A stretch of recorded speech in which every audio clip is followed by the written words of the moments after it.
এই ছেলেটা শুধুমাত্র লাকড়ি খেয়েই বেঁচে থাকতে পারে, কারণ তার বুকের ভেতরে যে আগুন জ্বলছিল সেটা নিভে গেলেই সে মরে যাবে। এই জন্য সে নিজেকে বাঁচিয়ে রাখার জন্য সবসময় লাকড়ি খেত। এমনকি তার বাবা তার জন্য কোনো খেলনা তৈরি করলে সে ওই খেলনাগুলো দিয়ে খেলাধুলা না করে সেগুলোকেও খেয়ে ফেলতো। এমনকি সে ধীরে ধীরে বড় হওয়ার কারণে তার ক্ষুধাও প্রচুর বেড়ে যাচ্ছিল।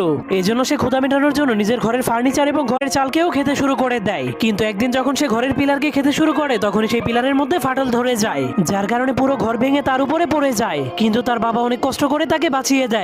তখন তার বাবার এত কষ্ট দেখে ছেলেটার মনটা অনেক খারাপ হয়ে যায়। এই জন্য সে কসম করে আর কখনোই সে লাকড়ি খাবে না। এরপরের দিন তার বাবা ঘুম থেকে উঠে তার ছেলেটাকে কোথাও খুঁজে পাচ্ছিল না। এজন্য সে তার ছেলের পায়ের ছাপকে ফলো করে করে অনেক উঁচু একটা পাহাড়ের উপরে চলে যায়। তখন সে তার ছেলেকে একা দাঁড়িয়ে থাকতে দেখে জলদি করে তার কাছে চলে যায়। কিন্তু সে দেখতে পায় লাকড়ি না খাওয়ার কারণে তার ছেলের বুকের আগুনটা নিভে গিয়েছে। এজন্য সে আগুন জ্বালানোর জন্য সেখানে ফু দিতে শুরু করে দেয়, কিন্তু তবুও কোনো লাভ হয় না। এজন্য তার বাবা অনেক মন খারাপ করে তাকে মাটিতে শুইয়ে দেয়। এরপর তার হাতে তার তৈরি করে একটা খেলনা দিয়ে দেয়।